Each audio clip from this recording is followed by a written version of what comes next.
അല്ല, ഉറപ്പായിട്ട് ഈ വിഷയത്തെക്കുറിച്ച് അന്വേഷണം നടത്തണമല്ലോ. ഞാൻ ഇപ്പോ പറയുന്നത് ഒരു പ്രീസിഡന്റിന്റെ പേരിലാണ്. ഒരു പ്രീസിഡന്റ് ഉണ്ട്.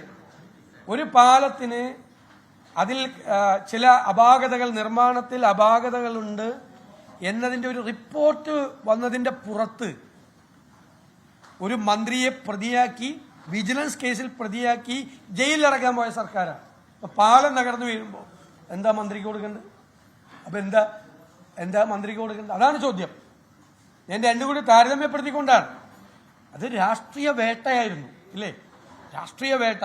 ഒരു പാലം നിർമ്മിച്ചാൽ അതിന്റെ എഞ്ചിനീയറിംഗ് പിഴവുണ്ടെങ്കിൽ മന്ത്രിക്ക് എന്താ ഉത്തരവാദിത്തം? ഇപ്പൊ എന്റെ നിയോജകമണ്ഡലത്തിൽ പാലം ഉണ്ടാക്കിയ എനിക്കെന്താ? ഞാനാണ് എഞ്ചിനീയറിംഗ് നോക്കുന്നത്, അല്ലെ മന്ത്രിയാണ് എഞ്ചിനീയറിംഗ് നോക്കുന്നത്? അന്നാ ദാക്ഷിണ്യം കാണിച്ചില്ല, മര്യാദകേടാണ് കാണിച്ചത്.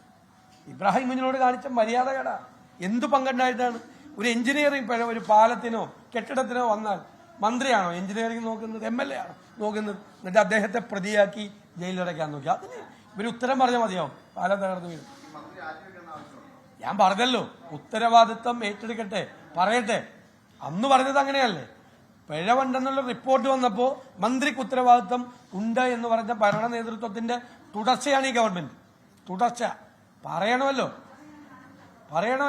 ഇതൊക്കെ കാലം പറയിപ്പിക്കുന്നതാണ് ഇതെല്ലാം.